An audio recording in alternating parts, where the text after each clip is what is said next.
ನಮಸ್ಕಾರ, ಎಲ್ಲರಿಗೂ Asha's plants and flowers YouTube ಚಾನಲ್ಗೆ ಸ್ವಾಗತ.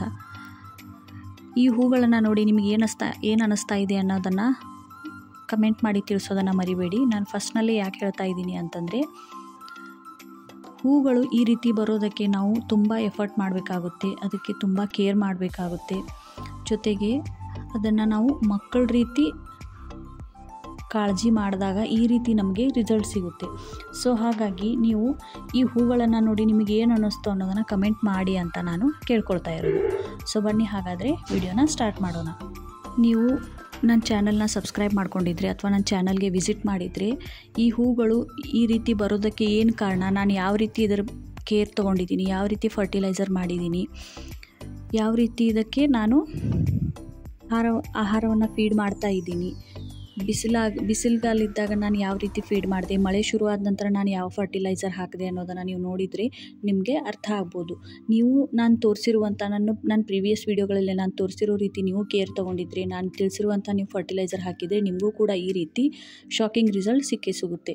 ನೋಡಿದ್ರಲ್ಲ ಯಾವ ರೀತಿ ಹೂಗಳು ಬರ್ತಾ ಇದೆ ಅಂತ. ಈ ರೀತಿ ಬರಬೇಕು ಅಂತಂದರೆ ನೀವು ನಾನು ತಿಳಿಸಿರುವಂಥ ಫರ್ಟಿಲೈಸರನ್ನು 8 ರಿಂದ 10 ದಿನಗಳ ಗ್ಯಾಪ್ನಲ್ಲಿ ಒಂದೊಂದು ಫರ್ಟಿಲೈಸರ್ನ ಯೂಸ್ ಮಾಡ್ತಾ ಹೋದರೆ ನಿಮಗೂ ಕೂಡ ಇದೇ ರೀತಿ ಹೂಗಳು, ಮೊಗ್ಗುಗಳು ಹಾಗೂ ಗಿಡದಲ್ಲಿ ಗ್ರೋತ್ ಕೂಡ ನಿಮಗೆ ಸಿಗುತ್ತೆ.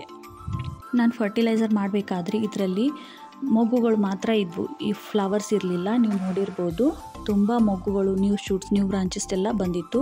ಫರ್ಟಿಲೈಸರ್ ಹಾಕಿದ ನಂತರ ಒಂದು ವಾರದ ನಂತರ ಅಥವಾ ಒಂದು 15 ದಿನಗಳ ನಂತರ ಆ ಎಲ್ಲ ಮೊಗ್ಗುಗಳು ದೊಡ್ಡದಾಗಿ ಈ ರೀತಿ ನನಗೆ ರಿಸಲ್ಟ್ ಸಿಕ್ಕಿದೆ. ನೋಡಿ, ಈ ರೀತಿ ನಮಗೆ ಹೂಗಳು ಚೆನ್ನಾಗಿ ಬ್ಲೂಮ್ ಆದ ನಂತರ ಅವುಗಳನ್ನು ಟ್ರಿಮ್ ಮಾಡಿ ನಾವು ದೇವ್ರಿಗೆ ಯೂಸ್ ಮಾಡ್ಕೊಳ್ಬೋದು, ಅಥವಾ ನಮ್ಗೆ ಯಾವ ಥರ ಬೇಕು ಅಥವಾ ನಾವು ಡೆಕೋರೇಷನ್ಗಾದರೂ ಯೂಸ್ ಮಾಡ್ಕೊಳ್ಬೋದು. ಬಟ್ ಈ ರೀತಿ ಈ ಫ್ಲವರ್ಸ್ನೆಲ್ಲ ನಾವು ಕಟ್ ಮಾಡಿ ತಗೊಳ್ಬೇಕು. ಯಾಕಂತಂದರೆ ಗಿಡ ತನ್ನ ಎನರ್ಜಿನೆಲ್ಲ ಈ ಫ್ಲವರ್ಸ್ಗಳಿಗೆ ಸಪ್ಲೈ ಮಾಡೋದಕ್ಕೆ ಯೂಸ್ ಮಾಡ್ತಿರೋದ್ರಿಂದ ಗಿಡ ತನ್ನ ಗ್ರೋತನ್ನು ನಿಲ್ಲಿಸ್ಬಿಡುತ್ತೆ. ನಮಗೆ ಸಾಕಷ್ಟು ಪ್ರಮಾಣದಲ್ಲಿ ಹೂಗಳು ಅರಳಿದ ನಂತರ ಆ ಹೂಗಳನ್ನು ನಾನು ಕಟ್ ಮಾಡಿ ತಗೊಳ್ಬೇಕು. ನಂತರ ಈ ಗಿಡವನ್ನು ನೆಕ್ಸ್ಟ್ ಫ್ಲವರಿಂಗ್ಗೆ ನಾವು ಯಾವ ರೀತಿ ರೆಡಿ ಮಾಡ್ಕೊಳ್ಬೇಕು ಮತ್ತು ಅದನ್ನು ಯಾವ ರೀತಿ ನಾವು ಕೇರ್ ತೊಗೊಳ್ಬೇಕು ಅನ್ನೋದ್ರ ಬಗ್ಗೆ ನಾನು ನೆಕ್ಸ್ಟ್ ವಿಡಿಯೋನಲ್ಲಿ ನಿಮಗೆ ತಿಳಿಸ್ಕೊಡ್ತೀನಿ.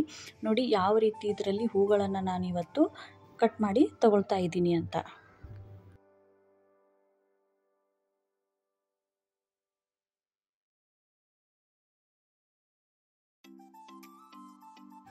ತುಂಬ ಮೊಗ್ಗುಗಳಿದ್ದರೆ ಅದನ್ನು ಇನ್ನೊಂದು 2 ದಿನ ಸಂಪೂರ್ಣವಾಗಿ ಅರಳೋದಕ್ಕೆ ಬಿಟ್ಟು ಕಂಪ್ಲೀಟಾಗಿ ಅರಳಿರುವಂಥ ಹೂಗಳನ್ನು ಮಾತ್ರ ನಾವು ಇಲ್ಲಿ ಕಟ್ ಮಾಡಿ ತಗೊಳ್ತಾ ಇದ್ದೀನಿ.